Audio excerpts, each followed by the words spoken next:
Hi friends, good morning. So I'm the last part of ITC for CA intern is input tax credit section 18. With section 18, we are done with section 16, section 17, we are done with rule 42, we are done with rule 43. Now is the last section for your level, that is section 18. I hope you're with me. Now basically what is this section 18? This section 18 basically किसकी बात करता है? This talks about special circumstances. Special circumstances as in when will you take credit, or if you've already taken the credit, how to reverse the credit. I hope you're with me. When are you going to take the credit, or if you've already taken the credit, you will have to reverse the credit. I hope you're with me.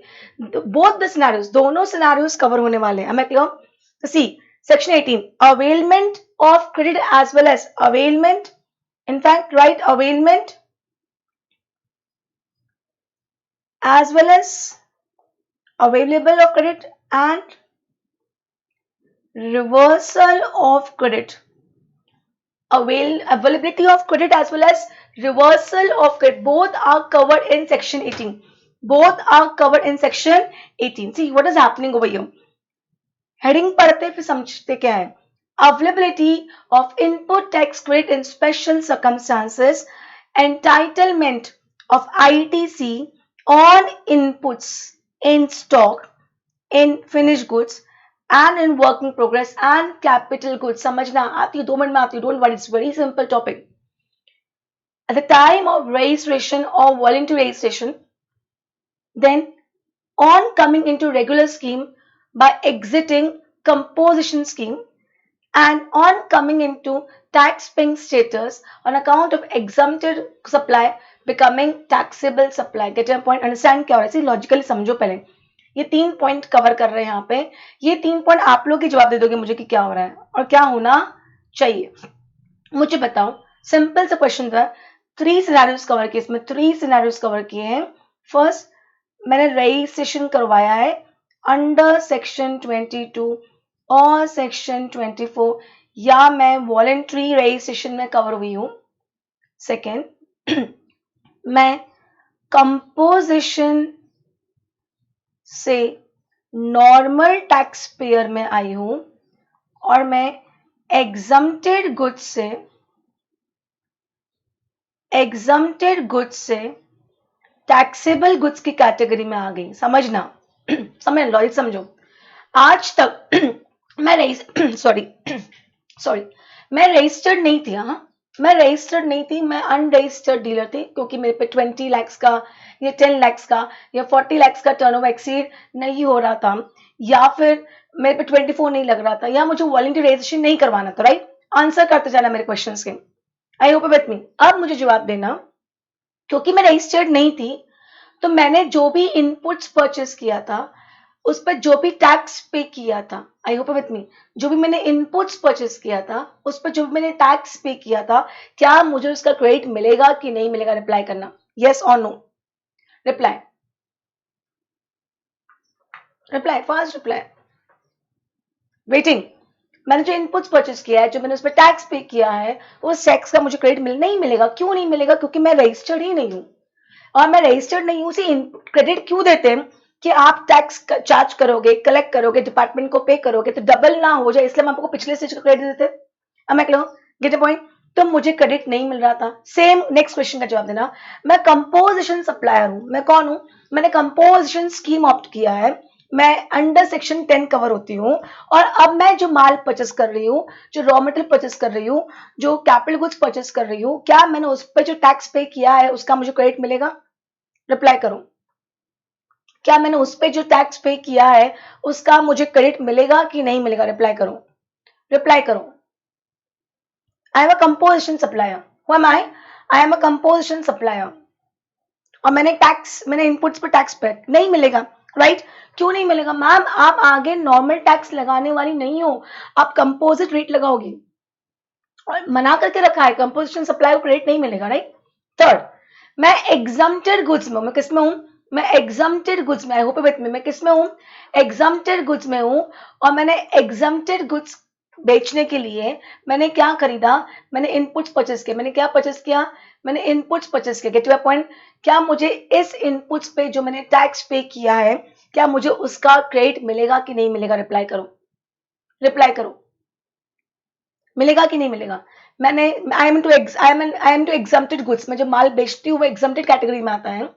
अब मैं जो inputs purchase करके आई हूँ, क्या उस inputs का मुझे credit मिलेगा कि नहीं मिलेगा? नहीं मिलेगा। All clear? नहीं मिलेगा, सवाल ही नहीं उठता। बट अब मैं ये बोल रही हूँ अब मैं ये बोल रही हूँ कि मैं कौन थी बेटा? मैं ये बोल रही हूँ कि मैं यूआरडी थी और यूआरडी से मैं आरडी हो गई हूँ, मतलब मैं अनरजिस्टर्ड डीलर से रजिस्टर्ड हो गई हूँ। मैं कंपोजिशन में थी पर अब मैं नॉर्मल कैटेगरी में आ गई हूँ। मैं एग्जम्प्टेड गुड्स में थी पर आपने एग्जम्प्टेड गुड्स को टैक्सेबल कैटेगरी में डाल दिया। तो मुझे बताओ, अब जो मेरे पास माल रखा है, जो मेरे पास इनपुट्स रखा है, समझना, इनपुट्स जो मेरे पास पड़ा है, इनपुट एज रॉ मटेरियल होगा मेरे पास, इनपुट्स एट WIP होगा मेरे पास, इनपुट एज फिनिश गुड्स होगा मेरे पास। समझ में आ रहा है? समझ में आ रहा है? बोल सकते हैं सपोज ये तो पूरा 1 लाख इनपुट ही है। सपोज WIP मतलब वर्क इन प्रोग्रेस, उसमें मैंने कुछ वैल्यूएशन किया होगा तो बता देंगे कि 1,20,000 में इनपुट कितना है। फिनिश गुड्स पूरा ही कन्वर्ट हो चुका है, सपोज 2 लाख का है तो बता देंगे कि इसमें इनपुट कितना है। मुझे बताओ, अब ये आज सपोज आज मैं रजिस्टर्ड डीलर हो गई हूँ, आज मैं normal tax supply normal category में आ गई हूँ, मैं सेक्शन 9 में आ गई हूँ, आज मैं टैक्सेबल गुड्स की कैटेगरी में आ गई हूँ। और ये जो मेरे पास माल अभी भी मेरे स्टॉक में रखा है, जो मेरा बिका नहीं है, और अब मैं जब बेचूंगी समझना, अब मैं जब बेचूंगी तो क्या मैं उस सप्लाई पे जीएसटी लगाऊंगी कि नहीं लगाऊंगी? क्या मैं उस सप्लाई पे जीएसटी लगाऊंगी कि नहीं लगाऊंगी? रिप्लाई करो यस। और अगर मैं जीएसटी लगाऊंगी, जो अब सपोज अब मैं इसको जब सेल करूंगी, या सेल वर्ड इज रॉन्ग, मैं सप्लाई करूंगी, मैं क्या करूंगी, जब सप्लाई करूंगी तो मैं जीएसटी लगाऊंगी कि नहीं लगाऊंगी? 100% जीएसटी लगाऊंगी। तो मैं इस ये जो मेरे पास माल पड़ा हुआ है, ये जो मेरे पास माल क्या हुआ है, पड़ा हुआ है, क्या इस माल पे जो मैंने टैक्स पे किया है उस टैक्स का मुझे क्रेडिट मिलना चाहिए कि नहीं मिलना चाहिए? यस और नो, सिंपल, यस और नो, हाँ या ना रिप्लाई करो। मिलना चाहिए।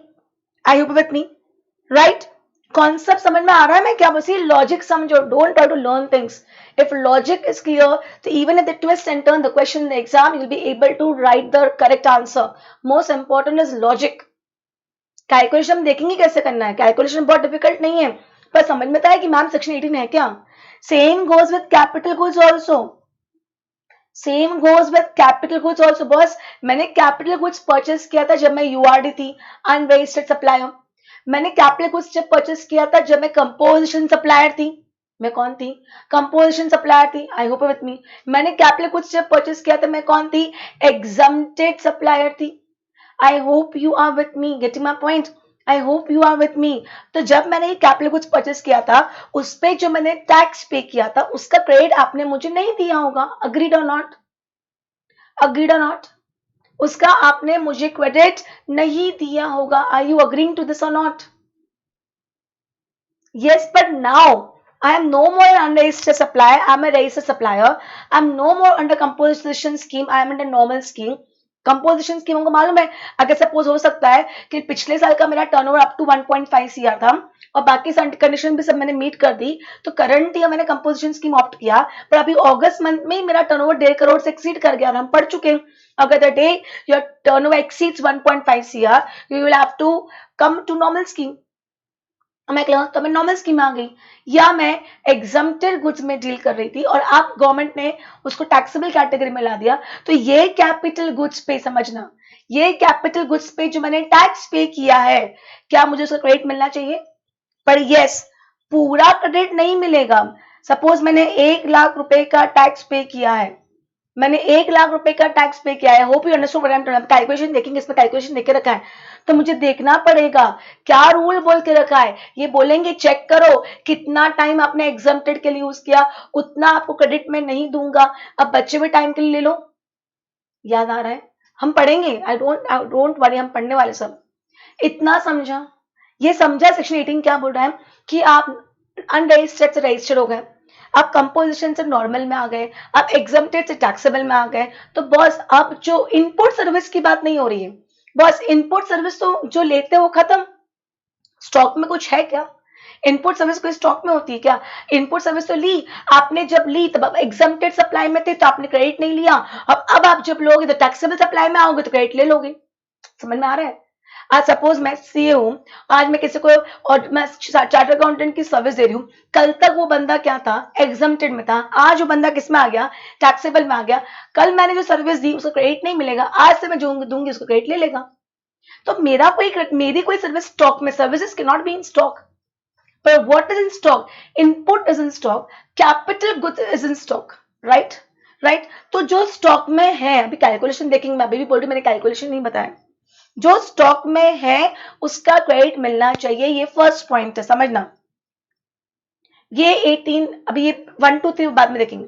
ये बोला गया है entitlement of ITC, entitlement, you are entitled, you are allowed to take ITC input tax credit on inputs in stock and contain in finished goods or work in progress and capital goods at the time of realization or voluntary realization, on coming into regular scheme from composition scheme, or coming into tax paying status from converting to from exempted to taxable supply. am I clear? ये पहला point हुआ। Second point, तो okay, पहले अपन एक काम करते, एक एक करके चलते, एक एक करके चलते। अभी अपन ने फर्स्ट पॉइंट समझा है ना, तो फर्स्ट पॉइंट, ये जो पहला बॉक्स है ना, ये सेक्शन 18 का समरी है। जो पहला बॉक्स है ना, सेक्शन 18 का क्या है, समरी के सेक्शन 18 में क्या क्या प्रोविजंस कवर किए, एंड सेक्शन 18 में अमेंडमेंट आया है, एक बहुत बड़ा अमेंडमेंट आया है जिसपे आपकी एग्जाम में क्वेश्चन आएगा ही आएगा। मतलब देखेंगे हम लोग, अमेंडमेंट्स देखने वाले, don't worry, it is already covered in this.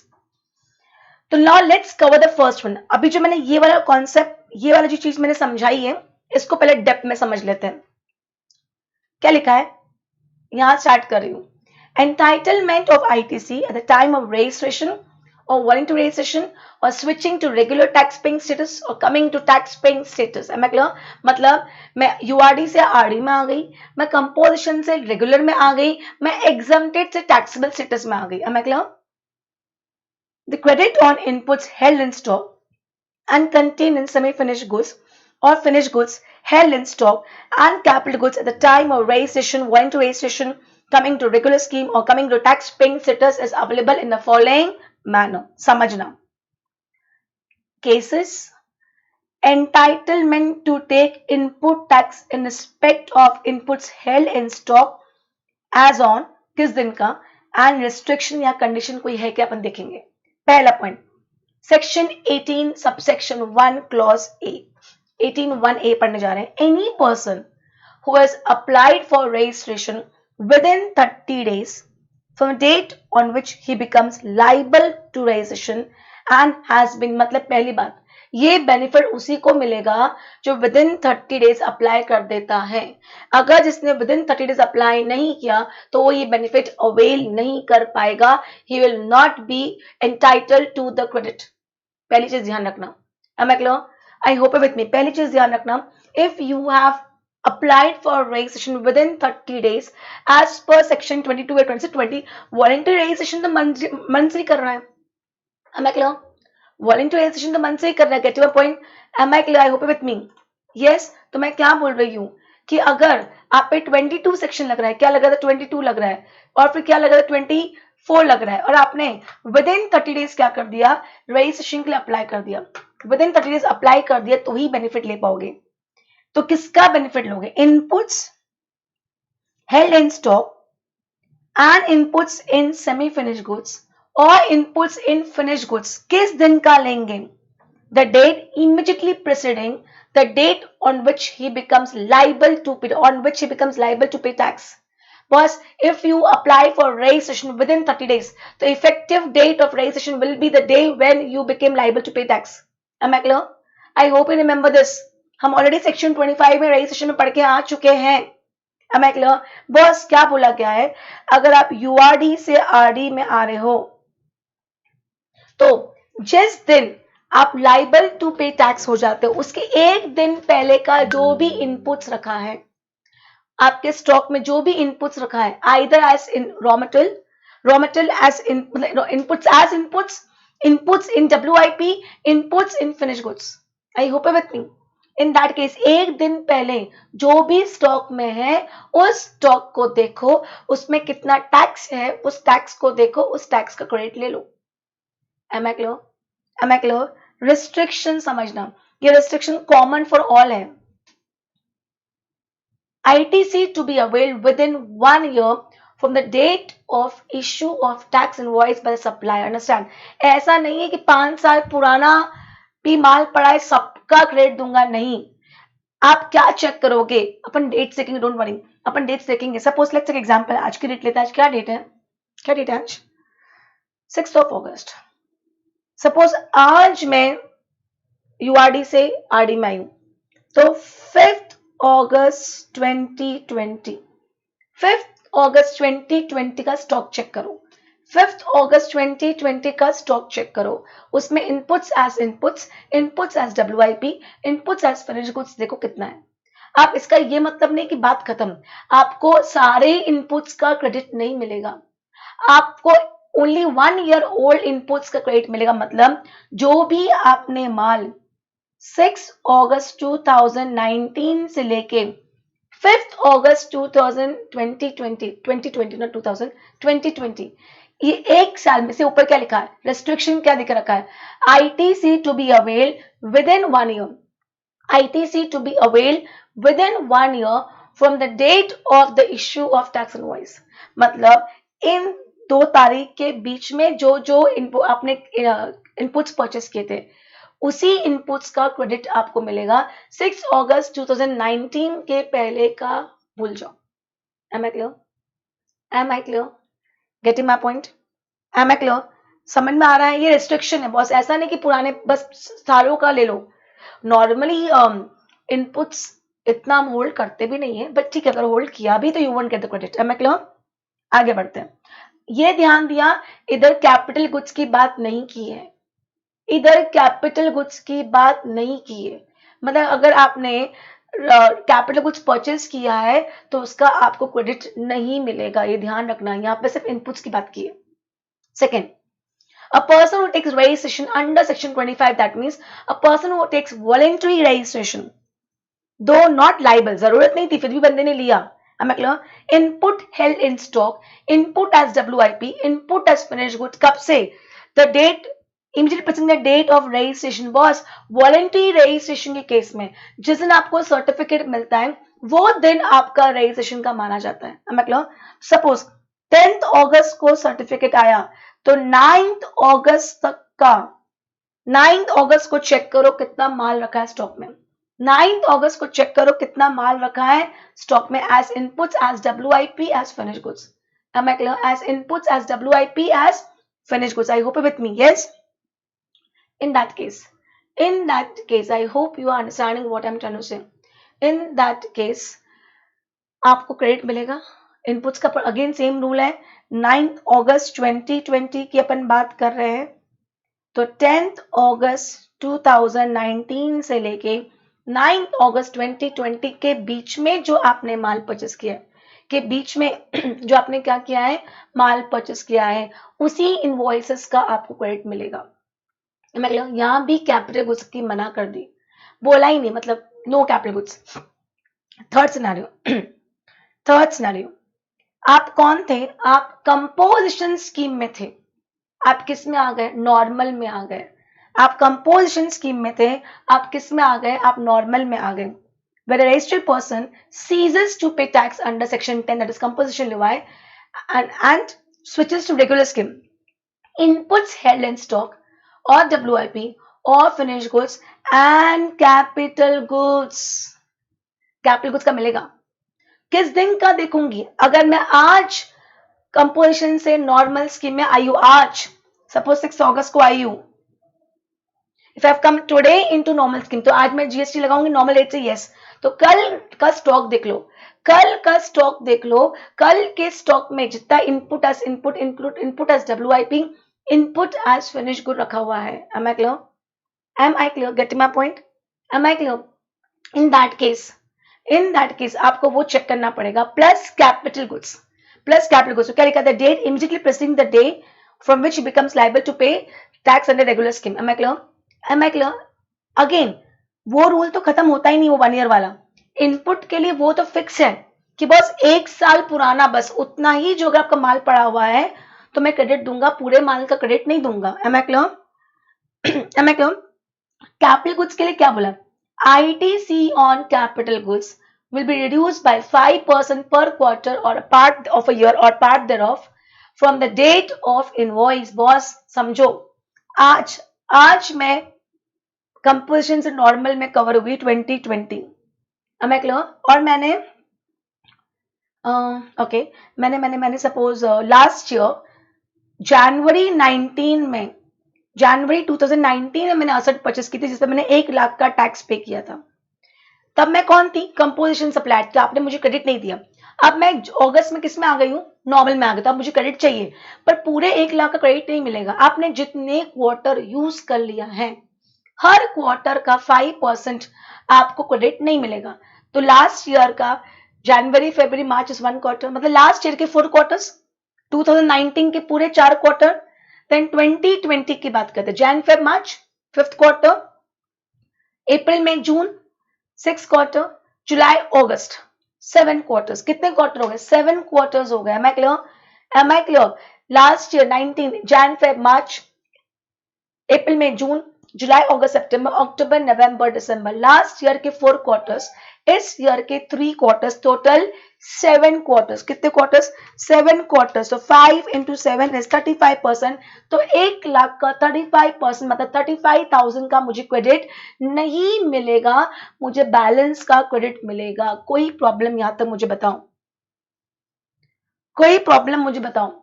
I hope with मी. समझ में आ रहा है? सी कितना गड़बड़ है यहाँ पे. समझ में आएगा जब मैं गड़बड़ आगे समझाऊंगी. अगर मैं देखूं तो मैंने अगस्त, चलो मैंने 6 दिन भी यूज किया अगस्त का, तो मैं पूरा अगस्त मान लिया. तो देखा जाए तो महीने कितने होते हैं? जनवरी 19 के मतलब जनवरी पूरा साल 2019 के 12 महीने और अगस्त मतलब 8 महीने. तो 12 + 8 कितने होते हैं? 20 महीने होते हैं. 20 महीने होते हैं, राइट?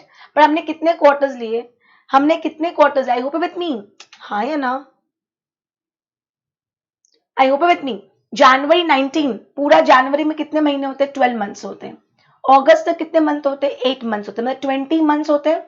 और हमने क्वार्टर कितने लिए? 4 quarters of 2019, 4 into 3 and plus 3 quarters in 20. तो 3 into 3 कितना होता है? 9. तो हमने 12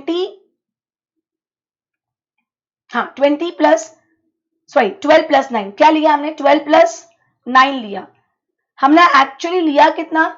12 plus 9 लिया, मतलब हमने 21 मंथ्स लिए, पर एक्चुअली यूज कितने मंथ हुए? 20 months. I hope you getting me. मैं क्या कहने की कोशिश कर रही हूँ भैया? मैं ये कहने की कोशिश कर रही थी कि मैंने 20 महीने, चलो मैं अगस्त का पूरा महीना दे देती हूँ, मैंने सिर्फ 6 अगस्त यूज किया था, पर मैंने चलो मान लिया अगस्त भी दे दिया, मैंने 20 महीने उसको कंपोजिशन स्कीम के लिए यूज किया था, तो मुझे 20 महीने ही मना करने चाहिए थे ना. पर नहीं, उन्होंने बोला हम महीनों के हिसाब से नहीं जाते, हम तो क्वार्टर के हिसाब से जाते हैं. हम महीनों के हिसाब से नहीं जाते हैं, हम तो क्वार्टर के हिसाब से जाते हैं. तो भले आपने जो 3rd क्वार्टर है, I hope you get your point, जुलाई अगस्त सितंबर, वो 3rd क्वार्टर का भले आपने सिर्फ जुलाई पूरा और 6 डेज अगस्त का यूज किया, पर हम तो मान लेंगे कि पूरा क्वार्टर यूज किया, तो हम तो वो क्वार्टर का भी आपको क्रेडिट नहीं देंगे. आई होप यू गेटिंग मी. मैं समझ में आ रहा है क्या बोलने की कोशिश कर रही हूँ? आपको समझ में आ रहा है? अगर मैं 1 लाख, क्योंकि अगर 5% मान के चल रहे हो, मतलब लाइफ कितनी मान के चल रहे हो? 60 मंथ्स, 5 इयर्स, तो मैं 1 लाख को डिवाइड बाय 60 करती हूँ. अगर मैं 1 लाख को, समझो क्या हो रहा है, 5% पर क्वार्टर बोला है, मतलब 5 इयर्स होगा. 5 इयर्स मतलब 60 मंथ्स. तो 1 लाख डिवाइड बाय मैंने 60 किया, तो 1667 into 20 and 1667 into 21 की बात चल रही है. into 20 कितना होता है? 1667 into 20 कितना होता है? 33340. and 1667 into 21 कितना होता है? 35,007 समझना। बस मैं कह रही हूँ कि मैंने जनवरी 2019 से लेके अगस्त 2020 तक मैंने एज कंपोजिशन यूज किया, मतलब यहाँ के 12 महीने, यहाँ के 8 महीने, टोटल 20 महीने होते। इतना मना करो ना, इतना मना करो पे इनका कहना है नहीं बाबा हम नहीं समझते ये सब, हम तो क्वार्टर समझते। तो 2019 के 4 क्वार्टर, 2020 के 3 क्वार्टर्स, टोटल 7 क्वार्टर्स, बात खत्म। एंड एवरी क्वार्टर कितना परसेंट, एवरी क्वार्टर का 5% विच कम्स टू 35%। सीधे सीधे हम आपको 35,000 मना कर देंगे। समझ में आया? समझ में आया मैं क्या बोलने की कोशिश कर रही हूँ? ये क्यों समझा रही हूँ आपको, आगे समझ में आएगा। जब क्रेडिट देने की बात आती है ना, जब मैं क्रेडिट ले रही हूँ इनसे, तो ये क्वार्टर की बात करते हैं। जब रिवर्सल करवाएंगे ना मुझे, तब महीनों की बात करेंगे। समझ में आ रहा है मैं क्या बोल रही हूँ? अभी जब मुझे क्रेडिट लेना है, अभी जब मुझे क्रेडिट इनसे लेना है, तब ये लोग क्वार्टर की बात कर रहे हैं। जब ये रिवर्सल करवाएंगे ना, उल्टी कहानी भी तो आने वाली है कि मैं नॉर्मल से कंपोजिशन में चली गई, टैक्सेबल से एग्जम्प्टेड में चली गई, उल्टी कहानी भी आने वाली है। क्यों होगा? हो ही सकता है। आज मैं पेन बेच रही थी, 10% जीएसटी लग रहा था, गवर्नमेंट ने उसको एग्जम्प्टेड में ले लिया, निल कर दिया, तो मैं टैक्सेबल से एग्जम्प्टेड में आ गई। वो कहानी भी आएगी, तो रिवर्सल की बात आएगी। तो जब मुझे क्रेडिट लेना है तब तुम क्वार्टर बोलते हो, जब हमको रिवर्सल करना है जब तुम महीने बोलोगे। देखना ये पॉइंट समझा मैं क्यों करवा रही हूँ। पर अभी तुमको क्या चाहिए, अभी तुमको क्या चाहिए? I hope with me, yes, अभी I hope with me, just a second. Okay start करें। Am clear? यहां तक समझा? तो अभी तो हमको किसकी बात करनी है? अभी तो हम लोग क्वार्टर की बात कर रहे हैं, ठीक है? किससे? कंपोजिशन से नॉर्मल में। नेक्स्ट, मैं एग्जम्प्टेड में थी और अब मैं टैक्सेबल में आ गई। मैं एग्जम्प्टेड में थी और अब मैं टैक्सेबल में आ गई। Gate your point? Inputs held in stocks and input content in semi-finished or finished stock held related to such exam supply and capital good exclusively used for such exempted supply। Boss capital goods हम लोग पढ़ के आए हैं, capital goods 3 category में जा सकते हैं। कैपिटल गुड्स 3 कैटेगरी में जा सकते हैं। Capital goods for taxable supply, capital goods for exempted supply, capital goods for common purpose. मैं ऑलरेडी पढ़ा चुकी हुई है। इसका क्रेडिट मिलेगा, इसका नहीं मिलेगा, इसका मिलेगा। पढ़ा है ना? हाँ है ना? हाँ है ना? बताओ, मैंने बहुत डेप्थ में पढ़ाया, ऐसा ना बोलो, मैंने बहुत डेप्थ में पढ़ाया है। प्लीज रिप्लाई,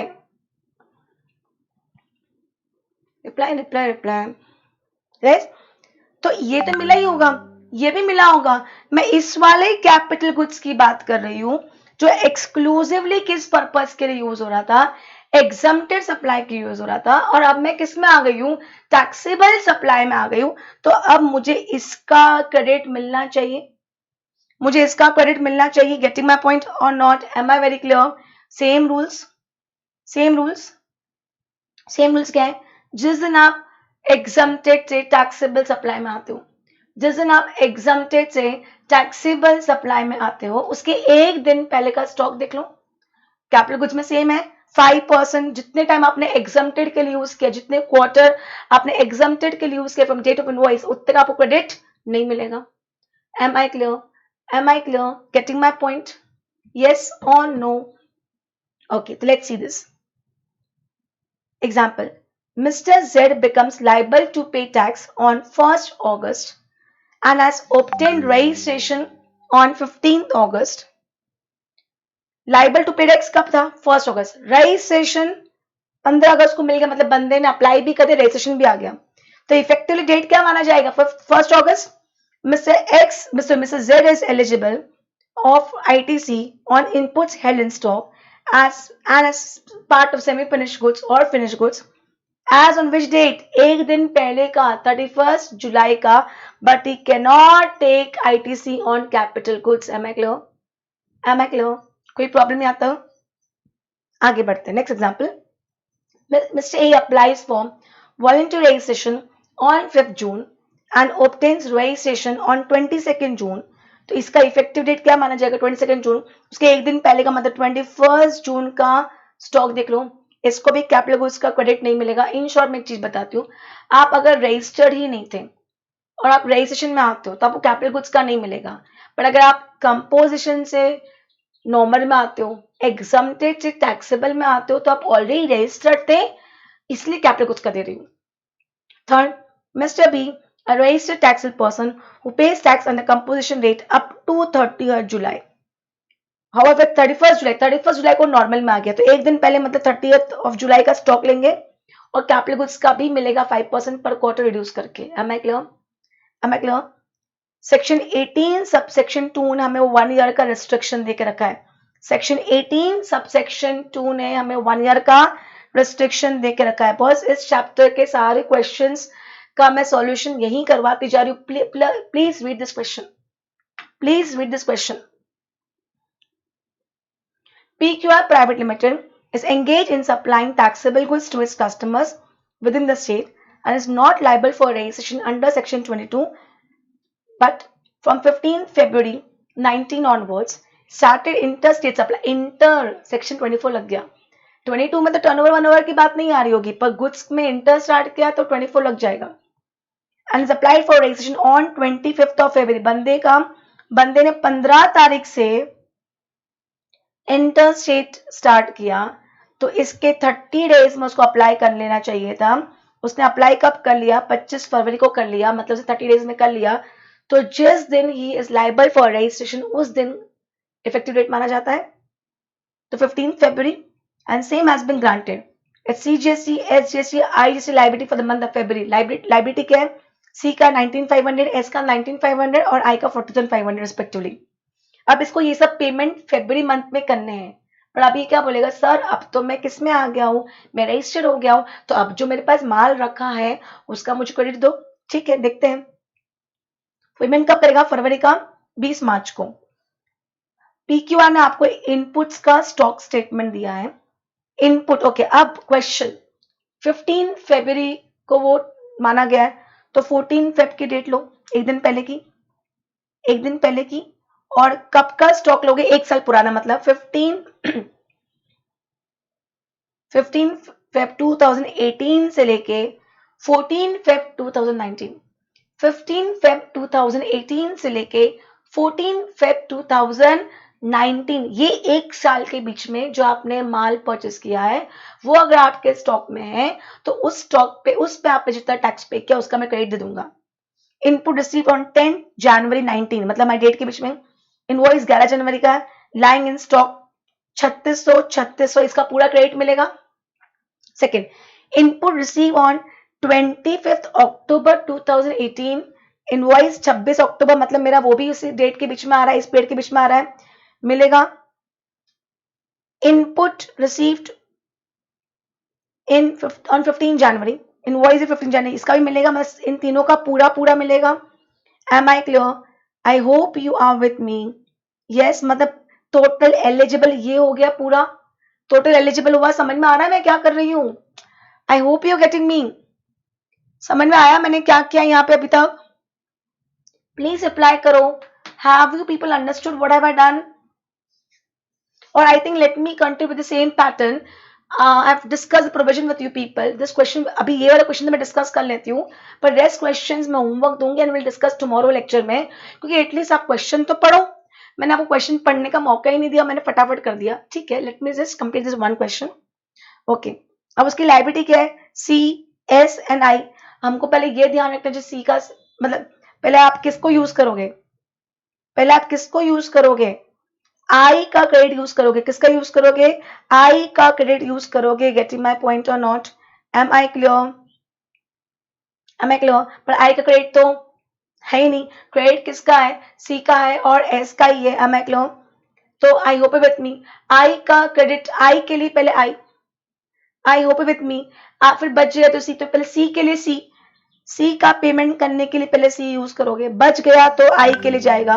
S का पेमेंट करने के लिए पहले S यूज करोगे, बच गया तो I में जाएगा। तो हमें कितना टैक्स पे करना है in cash? 38,100 rupees of IGST। समझ में आया? C का credit will be first used for C if left then for I. S का credit will be first used for S, yes yes left for I. तो मैंने C complete पे कर दिया मतलब by using ITC, S complete पे कर दिया by using ITC. अब जितना भी C and S बचा है I am taking that for IGST 1200 रुपए. बैलेंस मुझे इलेक्ट्रॉनिक कैश लेजर में डिपॉजिट करके उसको ऑफसेट करना पड़ेगा. Am I clear? Am I clear? ये क्वेश्चन समझा कि नहीं समझा? Question number B is next question is homework for you people. Next question is homework for you people. उसके बाद वाला क्वेश्चन भी होमवर्क है. Homework next also homework. एक हमको नंबरिंग डाल देते, नंबरिंग रह गया इसमें. This is my question number 1. This is my question number 1 just discuss. फिर भी आप वापस करना उसको. Question number 2. Then question number 3. Then question number 4.